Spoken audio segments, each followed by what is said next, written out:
कहानी अब अहाना और अर्जुन की तरफ मुड़ चुकी है। जन्माष्टमी के उत्सव पर दुर्गा देवी सभी बेटों से पैसे मांगती है, लेकिन अर्जुन पैसों की कमी से मायूस हो जाता है। उसकी उदासी देखकर अहाना आगे बढ़ती है और सबको चौंकाते हुए कहती है कि वह अर्जुन का हिस्सा देगी। अर्जुन हैरान होकर पूछता है कि उसके पास पैसे कहाँ से आए। इस पर अहाना मुस्कुराकर बताती है कि यह रकम वह अपने मायके से लाई है, अपनी बचत से।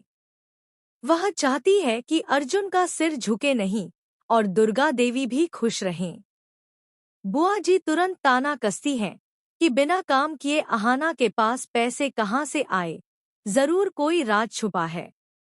मगर अहाना गुस्से में करारा जवाब देकर उनकी बोलती बंद कर देती है।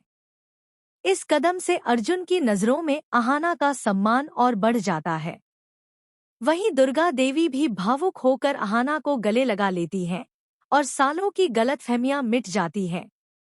अब अर्जुन और अहाना के रिश्ते में नई शुरुआत होती है। अर्जुन समझ जाता है कि अहाना हर मुश्किल में उसके साथ है।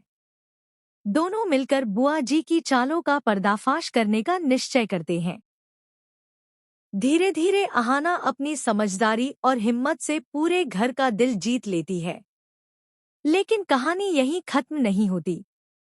जैसे ही दुर्गा देवी हवेली लौटती है, ठाकुर जी सवालों की झड़ी लगा देती है।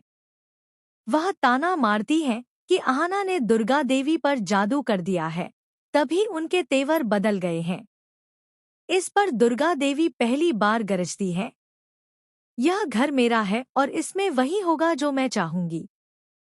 खबरदार, जो मेरी बहू अहाना के खिलाफ एक शब्द भी कहा। सबके सामने दुर्गा देवी अहाना को बेटी का दर्जा देती है और उसे बीए की परीक्षा देने की इजाजत भी मिलती है। पूरा आंगन तालियों से गूंज उठता है। अर्जुन गर्व से अहाना का हाथ थाम लेता है, मगर ठाकुर जी यह खुशी बर्दाश्त नहीं कर पाती। उनके चेहरे पर साफ लिखा होता है कि वह अब अहाना को गिराने की साजिश रचेंगी।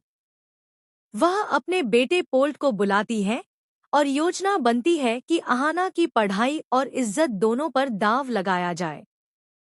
अब सवाल यह है, क्या अहाना अपनी मेहनत से सबको गर्व महसूस करवाएगी या ठाकुर जी की चालें दुर्गा देवी के भरोसे को हिला देंगी?